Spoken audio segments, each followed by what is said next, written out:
Here we go again, give it another try. This is Mountain Man coming to you from parts unknown.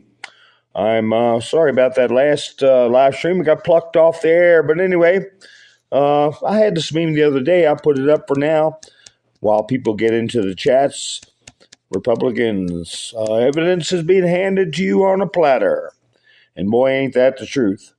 So I'm going to start off with a little video that hopefully we'll play. Didn't want to play the last time, but it's just a reminder of what DJT is up against. And if I say, I might as well be saying everybody, all of us, is what we're up against.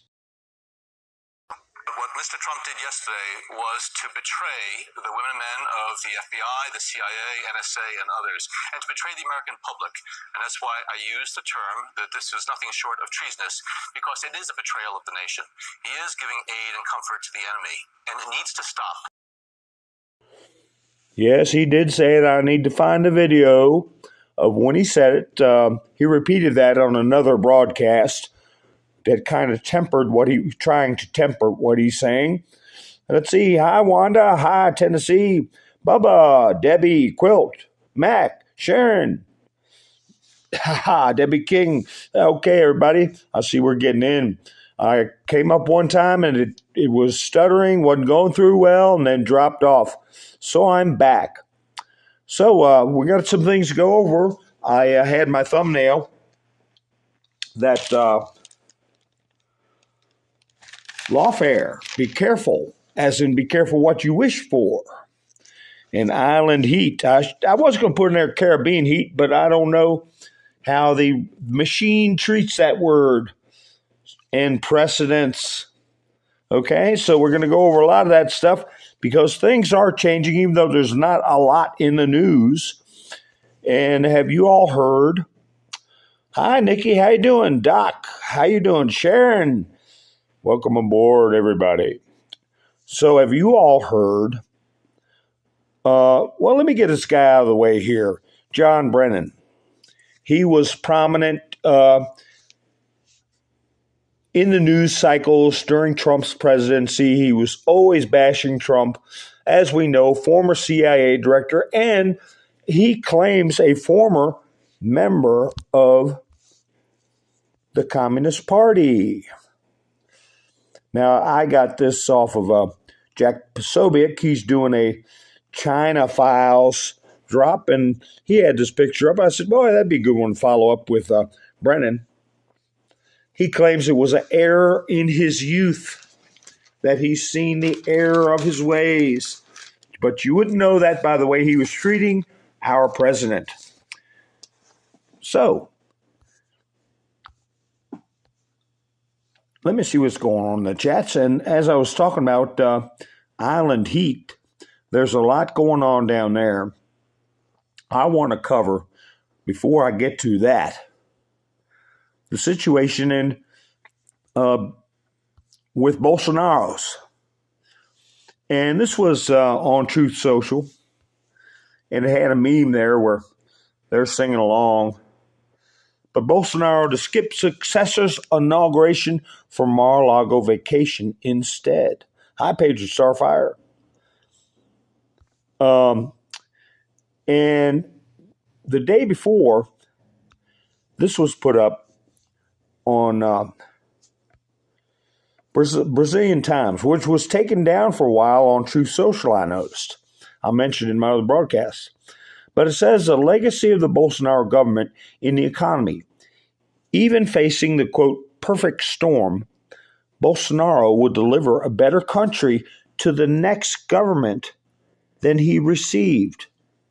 And I thought, my, isn't that something? This was before it was announced he was not going to attend the inauguration. So, I didn't know what to think of that. But I thought it was an interesting choice of words. Perfect storm. So now we find out after it was reported that he had turned the situation over to the Supreme Court of the military. that he is going to be in Mar-a-Lago during this person's inauguration, who was a person who was in prison as a felon under Brazilian law and then was let out of jail at the behest of the Supreme Court, civilian Supreme Court, which has been ordering the arrests of people supporting Bolsonaro and freezing the assets of people who supported Bolsonaro. And it's going to be interesting to see why he's gone to Mar-a-Lago. But it is an identical move to what Trump did. Went to Mar-a-Lago. And what has been happening? Trump has clean hands. I've discussed that in the past. And the inauguration is, 72 hours? I don't know, January 1st? Or a little bit more than that. So if there's going to be any action taken, it's going to be a curious thing to see. But you can't get, right now, I think Mar-a-Lago, you can't get anywhere safer. I think Mar-a-Lago is one of the most heavily guarded places on the face of the earth right now. That's my thoughts. Hi, Reba. I don't know if you all concur, but we shall, as they say, see. So I will go over the island situation. We know that who was down in the islands. This individual here, scam Stankman fraud. And it's interesting how they put the picture of him unshaven, his hair's messed up, and he's in handcuffs. Excuse me, just getting a drink of my coffee. But for the majority of people, the way things used to be, somebody would get in trouble like this, high profile, a lot of money, a lot of political clout, and a lot of friends. They do this perp walk and make a big deal of it. And in the subconscious of a lot of people, they think he has faced justice. But then after this little embarrassment of the pictures and stuff like that go by, the perp walk, they start the behind the scenes game. Okay, he's at his mom and dad's house and he's on bail and blah, blah, blah. So we'll go over some of that because I want to revisit, well, I might as well do it now. I'm going to revisit this judge right here. His case is moved to this judge, Lewis Kaplan. I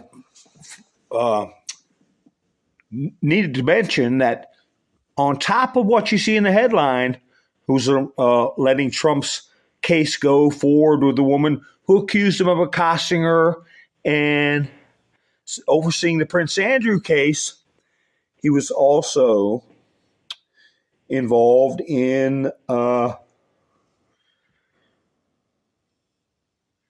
Spacey, Kevin Spacey. And that involves the Cappy situation, Isaac. A lot of people know that. A lot of people don't. So this person, this judge, is being put center stage and has been involved in a lot of high-profile situations. He was also involved in the plea deal with Epstein, which was later found, let me put him on the screen, later found to be an illegal plea deal and caused the Secretary of Labor, that was a creature of the government that ended up in Trump's first administration, caused him to resign his position. And so it affected a cabinet member of the Trump presidency, not someone that Trump sought out, somebody that was already in the machine. So you got here, Stanford University bailed out scam Stankman fraud. And I got that off of Frank's show, the NPC. I'll give credit where credit's due. Oh, and also this, I don't know if you all ever remember Anderson Cooper. This is a Next broadcast, whatever it's called, Next News, or taking a drink and sounding like some kind of bird being put in a frying pan or something. But anyway, this Stanford University bailed out Stankman fraud. And if you remember that picture, here it is. Let me see. Here we go. John Hennessy, right here. President, Stanford University. He's right there at the table with Obama and everybody planning out our lives, or the shortening thereof. But anyway, so we've got that going on, and a lot of things are coming to light if people pay attention. So we see that these spider webs, that might have been why that picture of a spider in a web on a light was put on Dan Scavino's truth account, because all these webs seem to be coming together with certain individuals and groups. Let me see how everything's going in chat. The Last Supper. I see what you said there, Patron Starfighter. Yeah, Kathy Griffin. I don't know where she's at.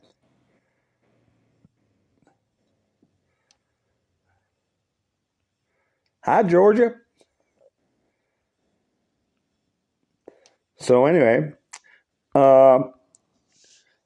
so we got this judge with Scam Stankman-Fried and all these other things I discussed.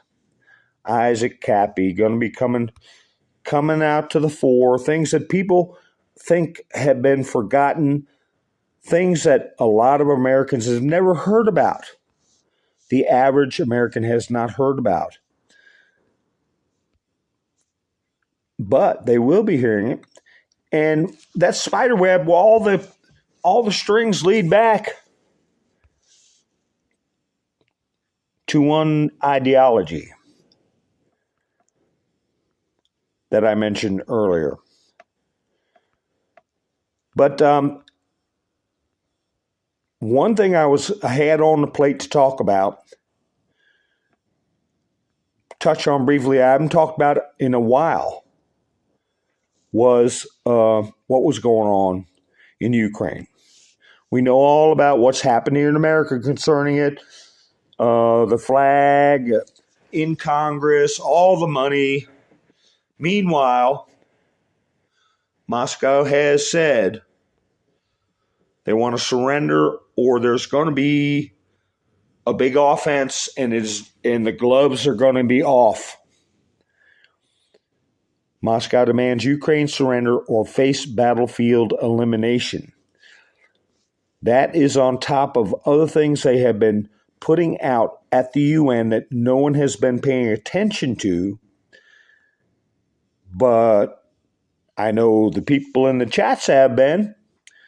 And let me see if I've got any of that in this studio concerning, I don't want to get in trouble, but if I come across it, I'll go ahead and put this up.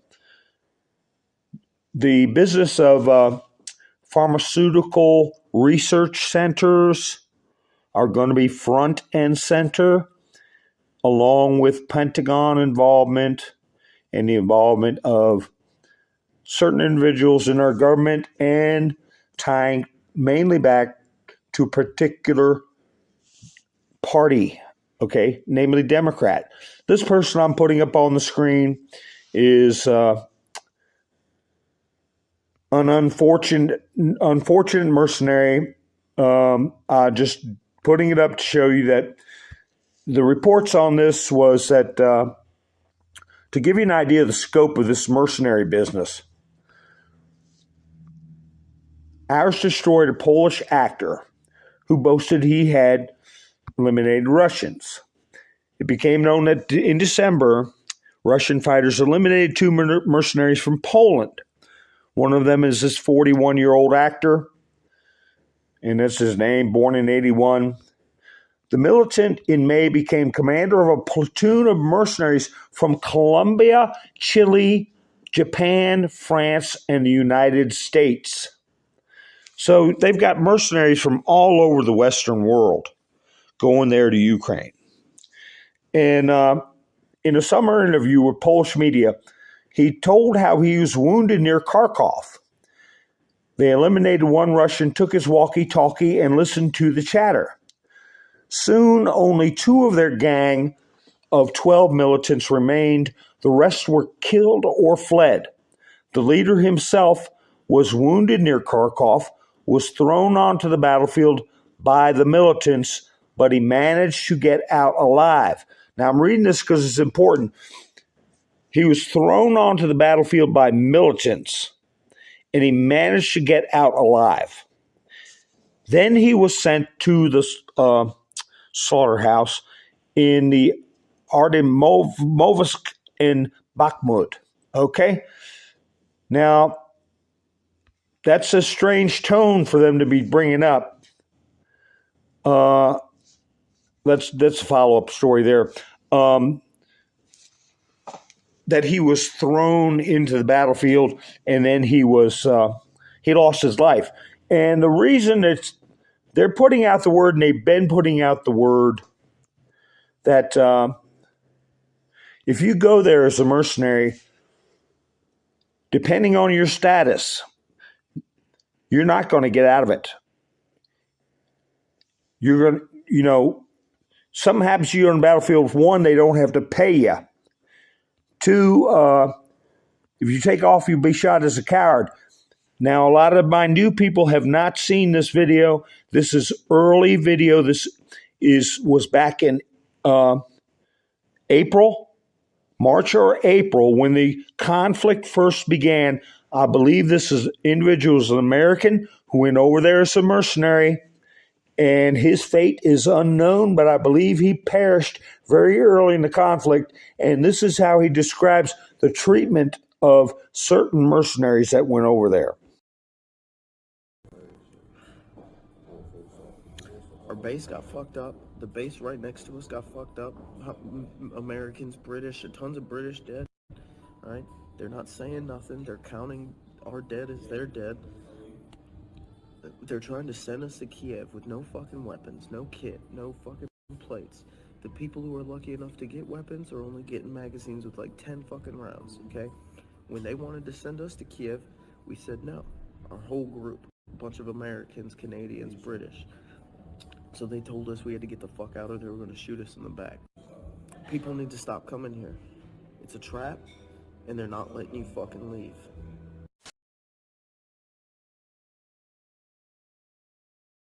So that is something I played a couple of times in my past videos, and a lot of people didn't heed the warning. And this is one individual where he'd been wounded in the battlefield,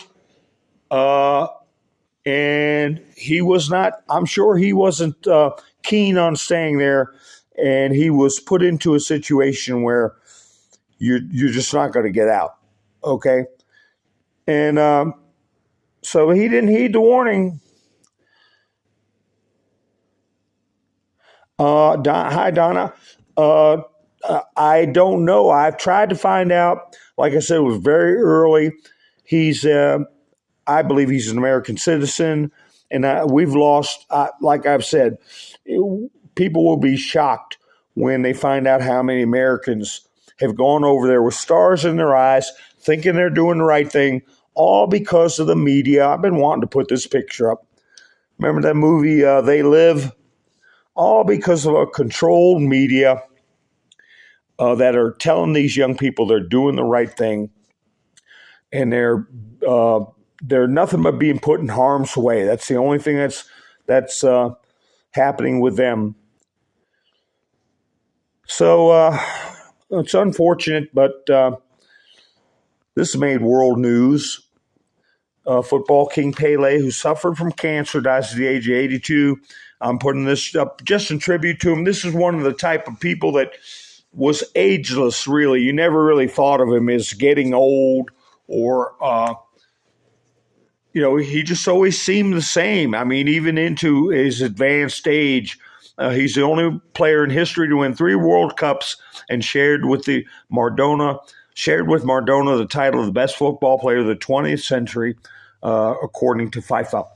So, anyway, I just wanted to put that up because, he was a big part of our memories when we were younger, and he's going on to his great reward. But I had some stuff about these research centers.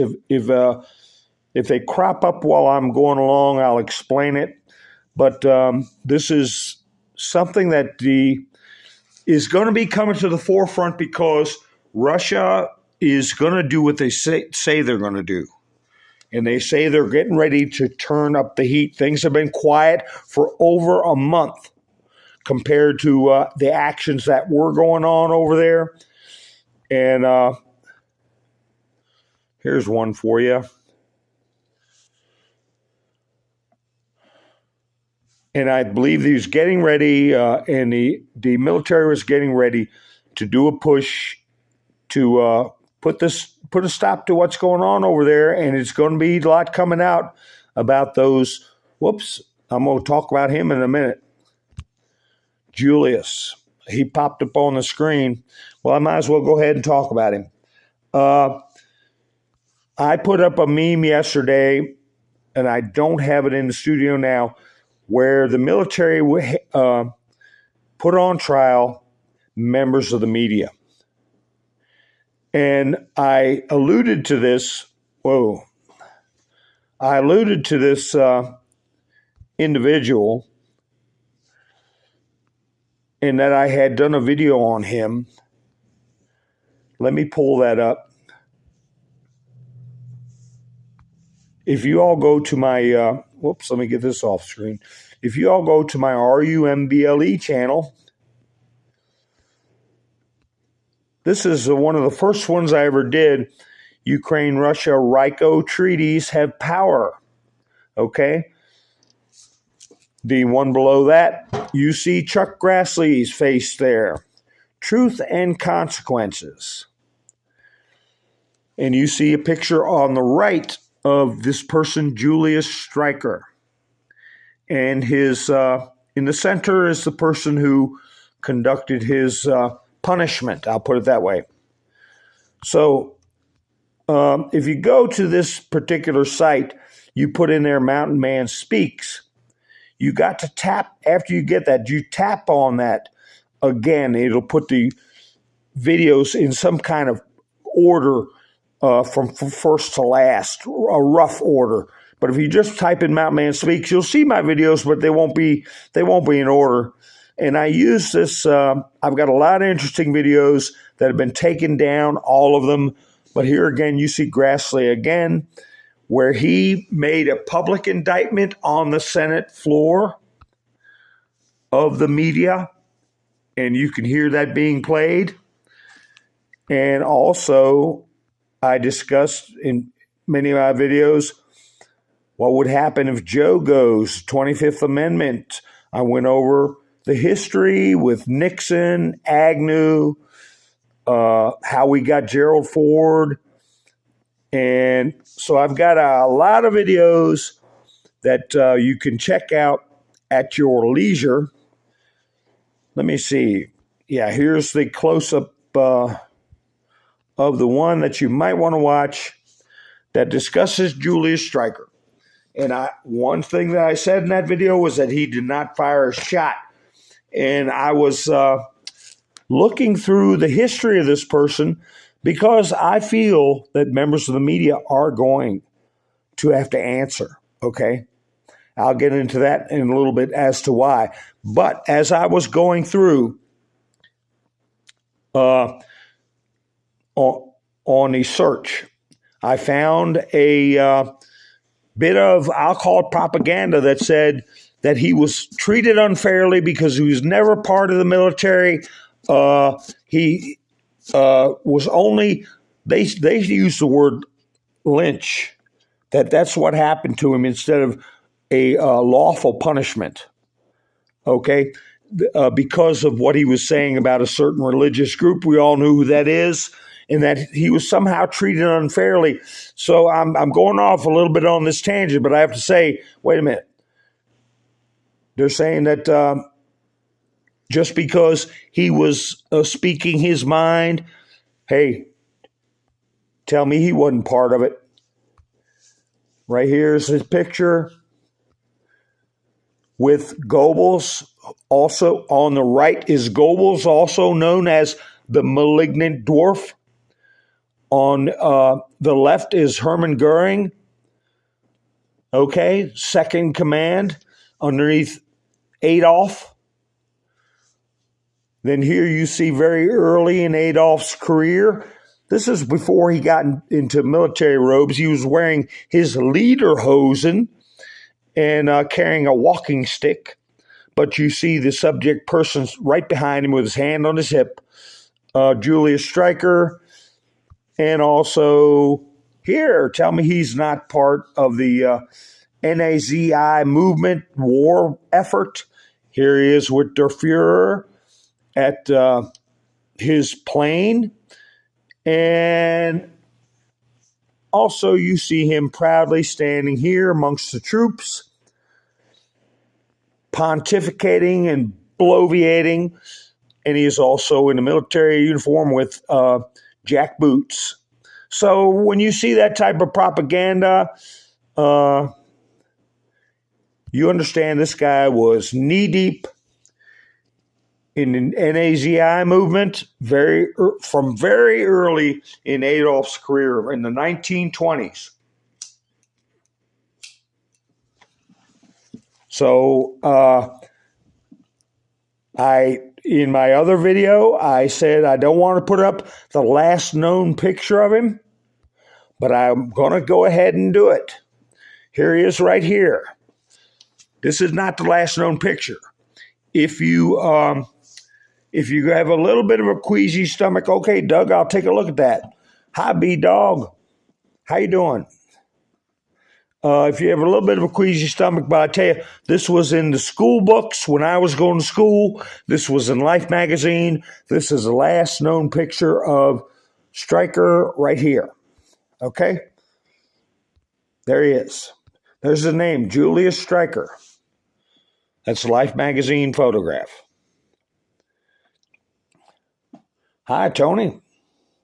No tags. Okay, bud. That's all right, buddy, like it never even happened. Thank you, Nikki B. She said hit the like, thumbs up, like, share, subscribe. Okay, now let me put this up.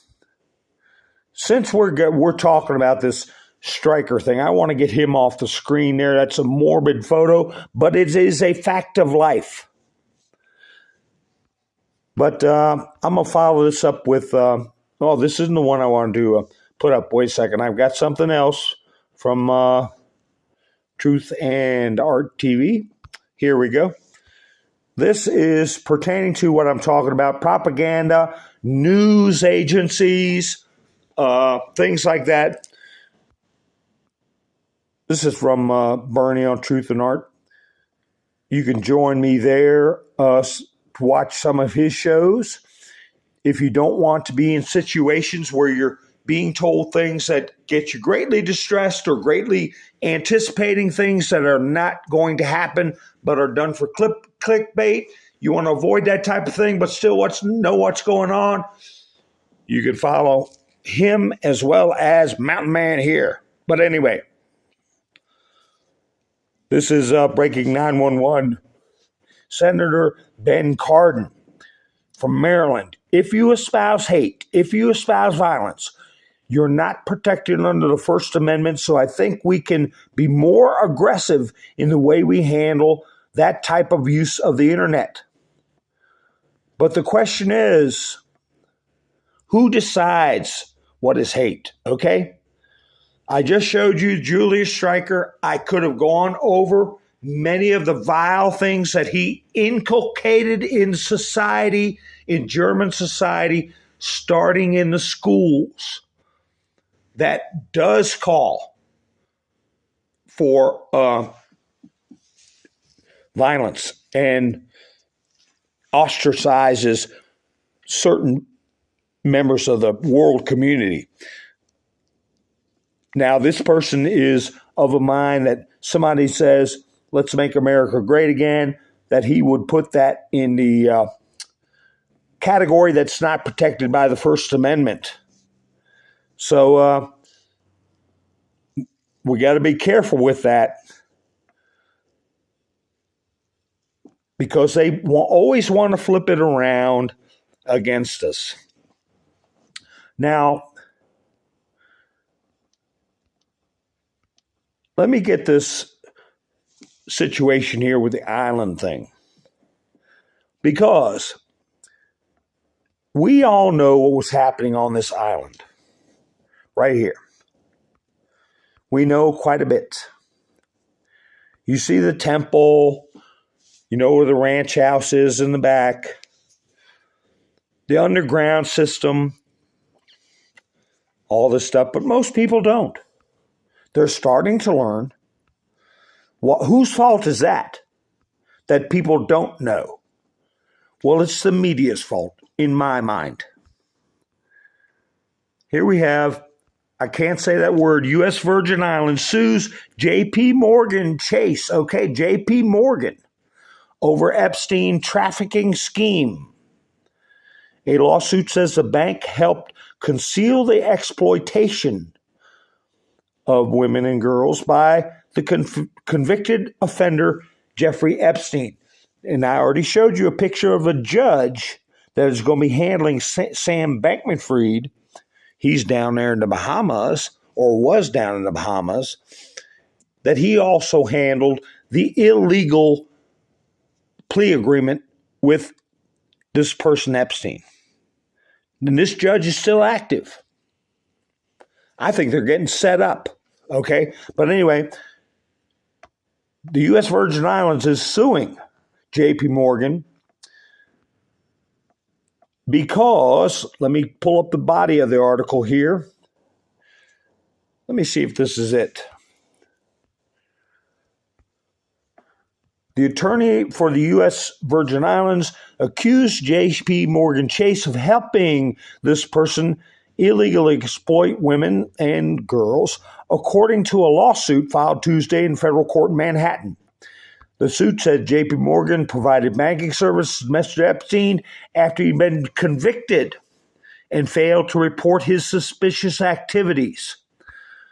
The lawsuit said the bank should have known about his illegal activities at a villa on Little St. James Island, an island he owned in the territory, and should have reported them to the authorities as part of its adherence to anti-money laundering laws.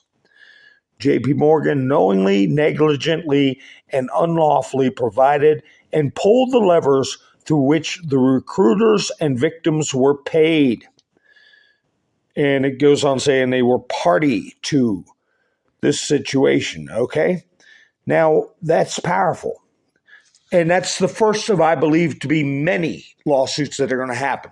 If the government in the U.S. Virgin Islands feel that they have a case against a major banking institution concerning this, what do you think the victims have a case for against not just J.P. Morgan Chase for providing the money to give him the ability to abuse them?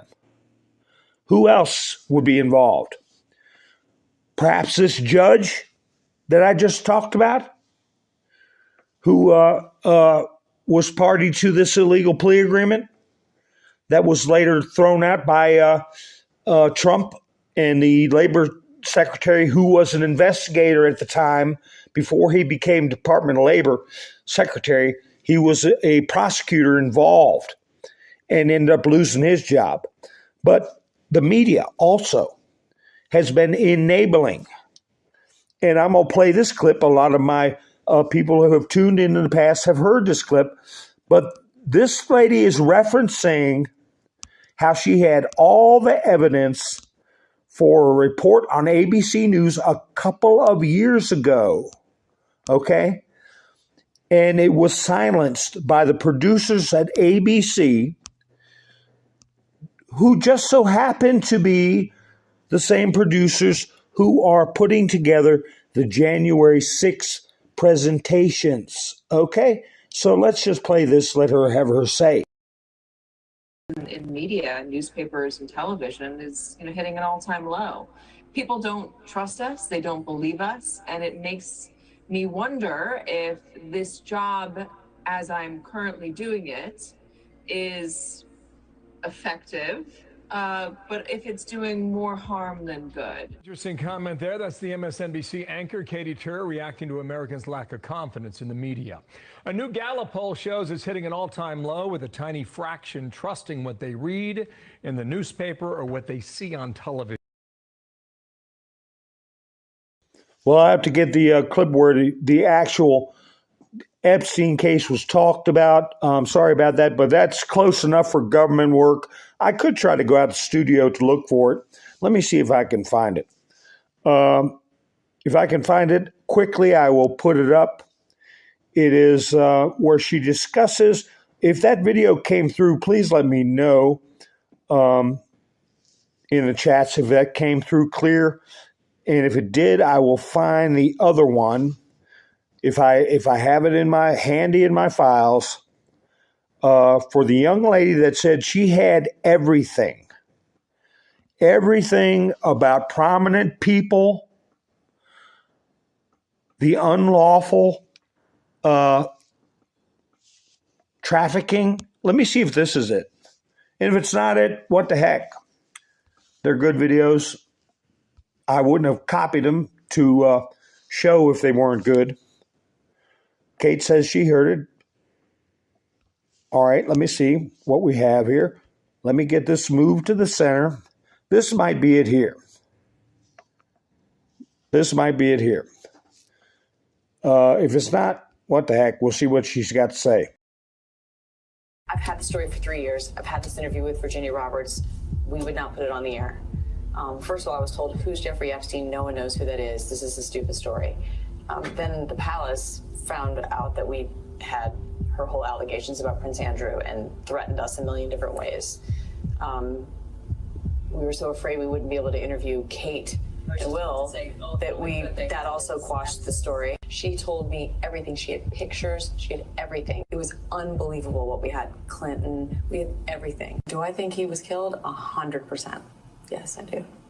Because he made his whole living blackmailing people. There were a lot of men in those planes, a lot of men who visited that island, a lot of powerful men who came into that apartment. Now, that's an edited view, and I'm sure that law enforcement and the powers that be, that should be, and are, I'm sure, have got the entire clip of that. Nikki, did you whack a troll?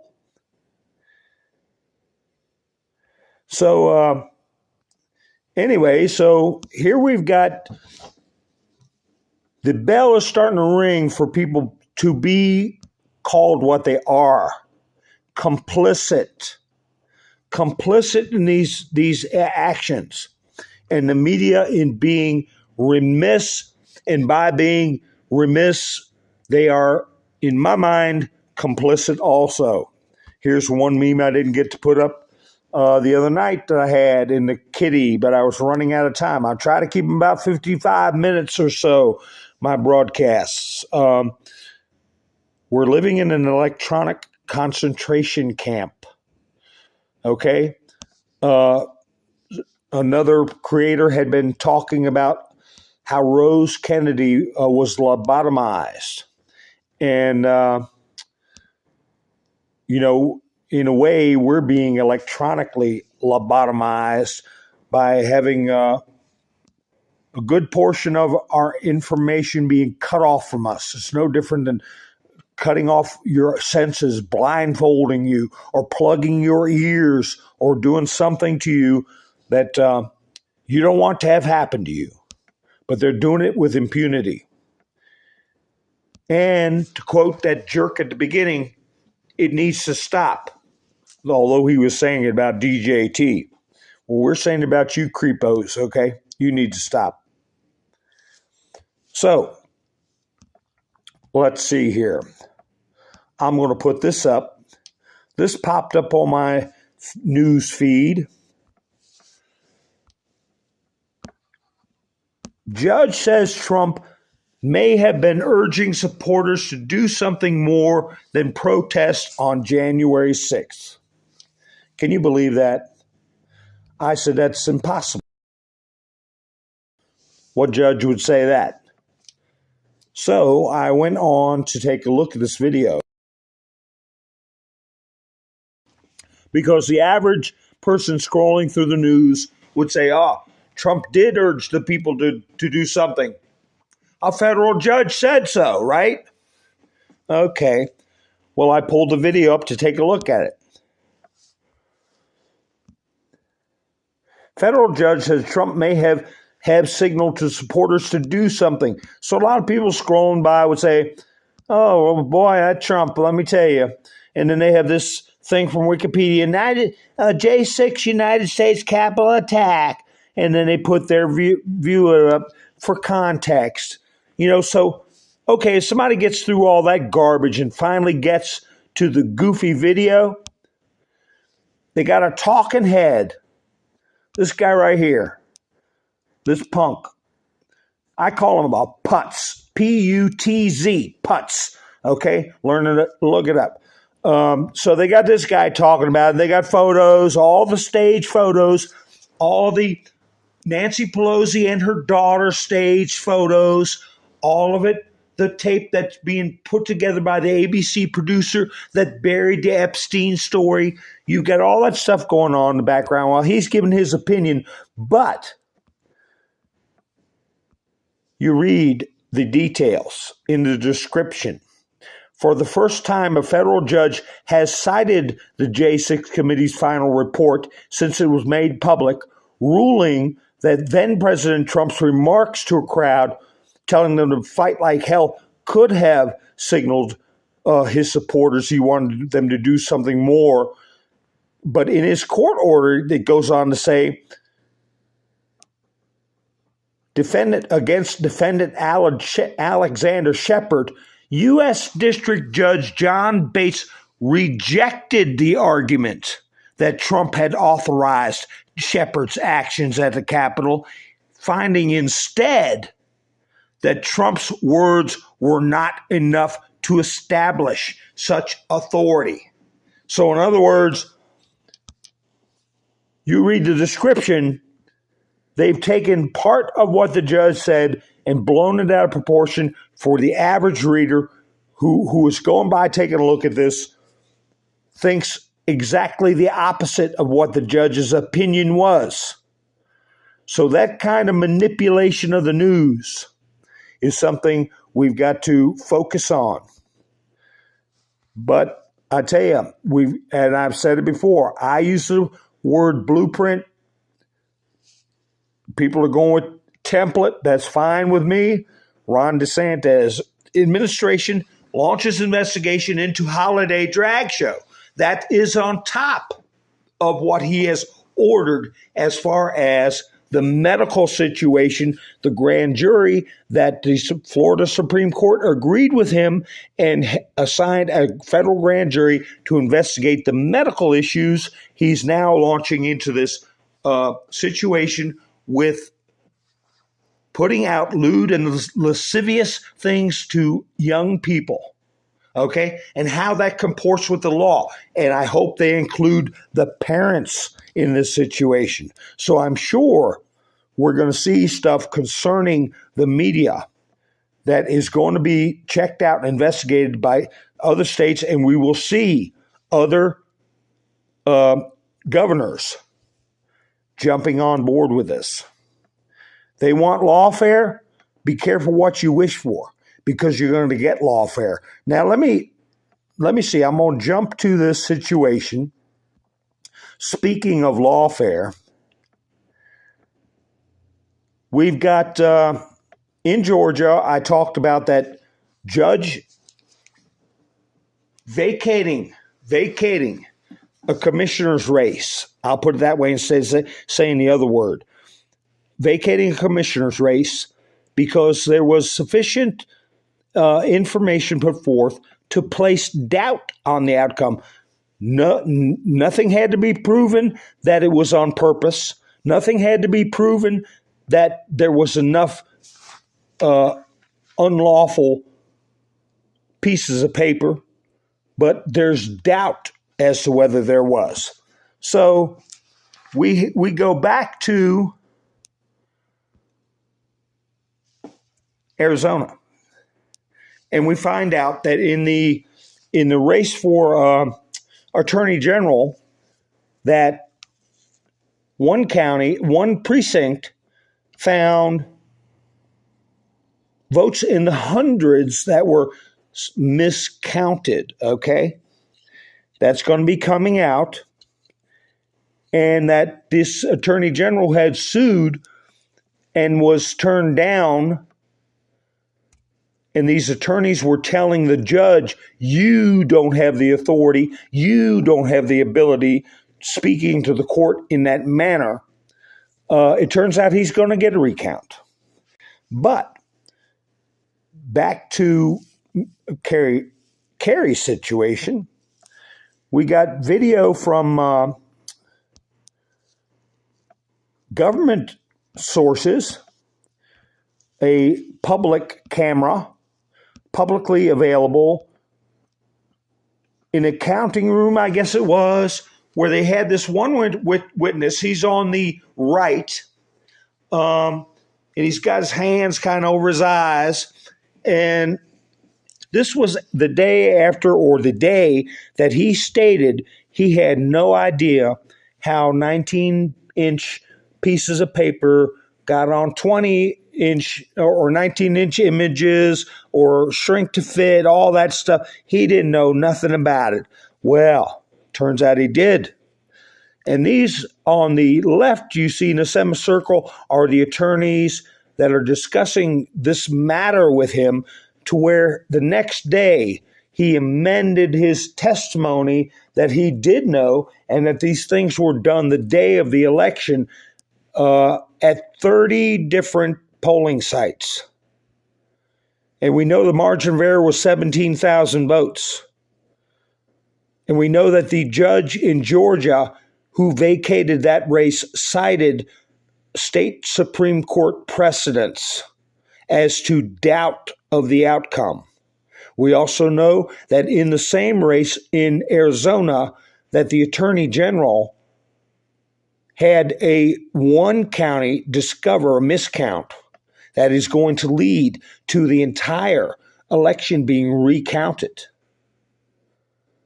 And on top of that, you have this video where these attorneys are meeting in an area that's being filmed by a camera accessible by the public. They say there's no audio, but I'll go ahead and play it and give you a little idea of what I'm thinking. There he is, wiping his forehead. You see the attorneys putting their hands against their faces and heads in the palm. They're all looking rather nervous, going through papers. And you see Junior over there on the right, puts his head in his hands. A lot of animated talk. The attorney, she's playing with her hair, putting her head in her hand. So it's this went on for almost 3 hours, figuring out what to do. This was the day before he changed his testimony. Now he testified one thing, and they all got together. Now I'm thinking, okay, they might want to hang their hats on. Well, you can't tape us because attorney-client privilege. Well, wait a minute. That's not your client, that guy that did not tell accurate information in his first testimony. Is he your client, or is he just a witness? And as a layman, I'm going to ask, is there such a thing as coaching a witness? Is there such a thing as suborning perjury? Do attorneys have the right to confidentiality if any of that type of behavior is going on? These are just questions I'm asking. And since we're dealing with an event that is in national importance and in the national spotlight, is it beyond the realm of reality for a judge to issue a approval for surveillance, audio surveillance of what was going on in that room for 3 hours after a person testified? And then they testify the next day and it is changed? I don't know. I'm just asking. But here you have a very unusual circumstance. I thought that might have been Mark Elias, but it's, I forget the guy's name, LeBeau or LeBeau or something like that on the very far left. And then I believe one of the ladies there in the video are one of the attorneys who was, in my opinion, talking smart to the judge about his authority.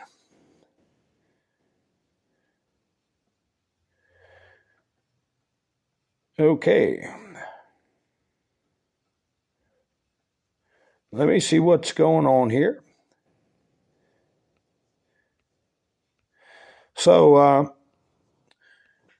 I would be surprised if there wasn't somebody having their ear flopped out concerning this. I don't know if the person is considered a client, that guy in the white shirt. Maybe they would have some protection from attorney-client privilege. But if it is somebody who is merely a witness and not a defendant, I think it's a whole different ballgame. Okay? So,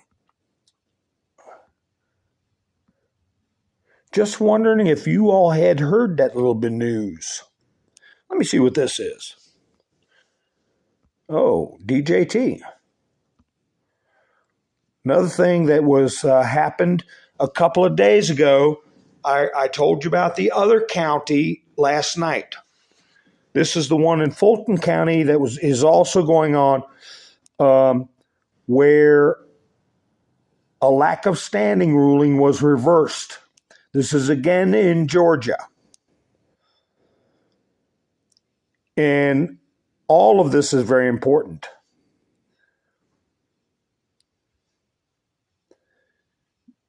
The you-know-whats in this case had been previously unsealed by the judge, but the case was later dismissed for lack of standing. That's another weak crutch that they've been using in their lawfare strategy. Okay, now that the lack of standing has been reversed, the forensic analysis of the pieces of paper is back on the table. So you've got these two things in Georgia, two different counties. And you also have in the Arizona race, the questions that I just submitted before you about these individuals in this private room, or they thought it was private, having a discussion, and what's going on with the Attorney General's race. What's this thing say here? Okay, this is what, I don't know if many of you have seen this, but it's a lot of what we have been seeing from friends and family, other people in the truth movement, I would say.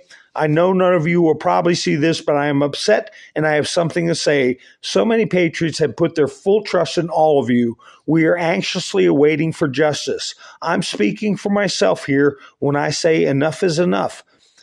I seriously am beyond my breaking point. I feel utterly hopeless. I pray this all ends soon. Too many suffering. America is lost right now. It's time to bring it back. Thank you.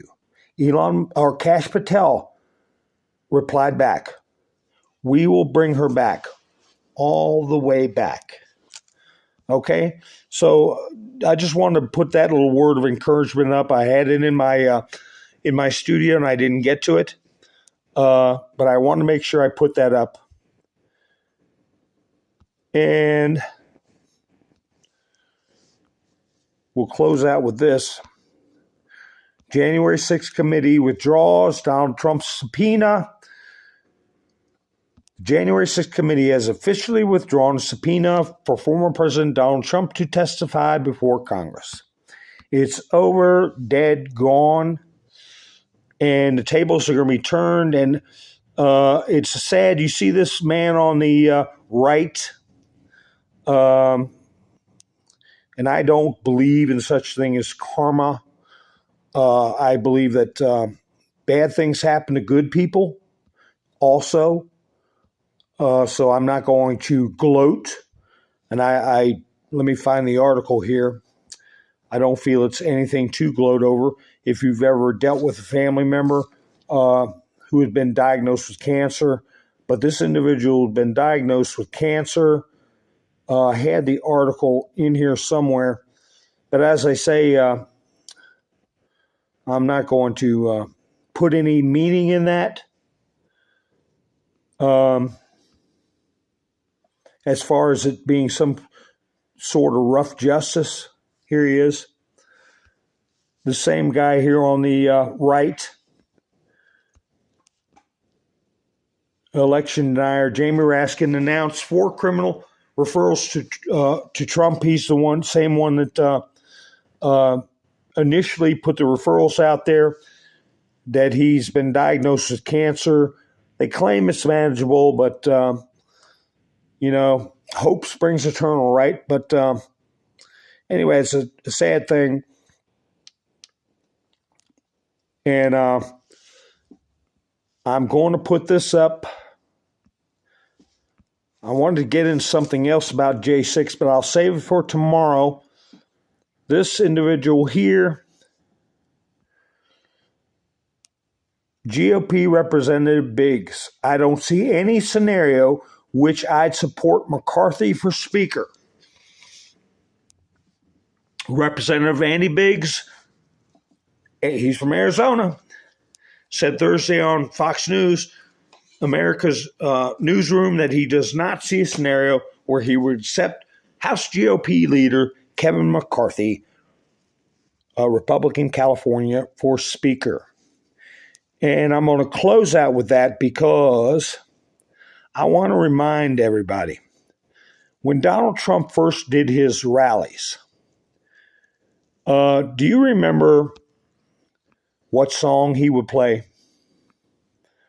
See if anybody gets it in the chats. What was the song he used to play? Now he plays Hold On, I'm Coming. And YMCA, Nikki's right. But what did he play in his very first rallies before he got elected? In 2016, what was the rally song? And he got sued where they did not want him to play that song, but he kept playing it. Because they paid the artist fees. If you pay a certain artist fee, you can play songs. And they tried to sue him and say, you're not allowed to play our song because we don't support you. And they said, well, tough, we're playing it anyway because we paid our fees. But it has to do with this McCarthy situation. Does anybody remember?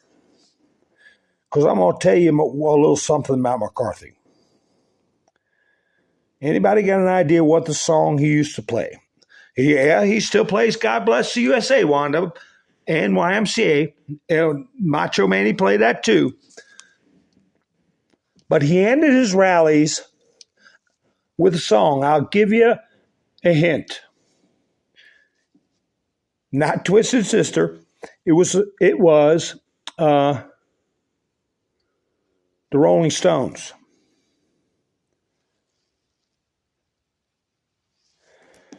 You're right, Donna, you got Rolling Stones. You can't always get what you want, but you get what you need. He played that at dozens of rallies, and everybody was trying to figure it out. But that's the whole point of this situation. The 6 years he's been going through, you can't always get what you want, but you get what you need. And that's the situation with McCarthy. If McCarthy was totally for Trump, like our groupie, if he didn't try to play along, go along to get along, he would never be in a position where he could be speaker. Okay, he had to play cards with him. You can't always get what you want, but you get what you need. And he played at every single rally. Okay, folks, so that's the way to look at Kevin McCarthy. And he needs to be supported. If Donald Trump supports him, that's good enough for me. I'm closing out with Laura Logan. Ha, ha, ha. And I appreciate y'all tuning in. Thank you so much. Please like, share, and subscribe. And you all have a wonderful evening. This is Mountain Man, over and out. Corralled into this box where we either have to hate Vladimir Putin and believe everything evil that's said about him and love Ukraine, and there's no in between. And that reminds me a lot of you're either a white supremacist or you go with the Democrat narrative on everything under the sun. The most lethal terrorist threat to the homeland today, white supremacy. And I want to understand white rage, and I'm white. I mean, there's as much interference here as you could possibly imagine. Before you even get to Hunter Biden, Nancy Pelosi, John Kerry, Mitt Romney, and all of their children who earn millions from Ukrainian gas companies. These days, it's hard to believe anything because they've lied about COVID, they lied about Russia collusion, they lied about the Ukraine impeachment trial, and there's so much more going on in Ukraine that nobody is talking about. Does Ukraine have chemical or biological weapons? My job as a journalist is to try to understand what is the truth here. I don't like being lied to, and we're being lied to on an epic scale. When we're told your only choice is you have to be 100% with Zelensky. Slava Ukraina. Who's a puppet who you can find on the internet in black stilettos and leather pants. Zelensky was selected, like so many of our leaders. And honestly, with big tech and with election fraud these days, we don't know how many leaders all around the world have been selected for us and weren't actually voted in. How to build back better. We have to build back better. Build back better. If Donald Trump gets the Republican nomination, there are many of us that will move heaven and earth to ensure he doesn't win. We are fighting the same battles all over the world. To pretend that this war is about Russia and Ukraine is a barefaced lie. Putin has been warning for 15 years that he is not going to stand by while the globalists take over the world, build bioweapons facilities and whatever else they're doing in Ukraine. Ukraine has been a center of money laundering for many of the leaders in this country. Billions of US dollars have been laundered through Ukraine, and we say nothing about it. Does nobody question these things? We have an idiot like Lieutenant Colonel Vindman. Mr. Vindman. Lieutenant Colonel Vindman, please. Do you always insist on civilians calling you by your rank? And sits there as a lieutenant colonel. He didn't even make colonel. And he's telling the president of the United States what his policy should be. You have a traitor in the form of Maria Yovanovitch, who was Obama's ambassador, who's telling Ukrainian government officials, don't listen to the will of the American people. In his July 25th phone call with Ukrainian President Zelensky, the president badmouthed Yovanovitch, calling her bad news. I was shocked, absolutely shocked. And then she's given a cushy job for life at Georgetown University, and we're told that the president of the United States cannot say to his foreign counterparts that we want you to look into something. If the prosecutor's not fired, you're not getting the money. Oh, son of a bitch. And they put in place someone who was solid. So much hypocrisy and dishonesty here, and Ukraine is at the center of it all.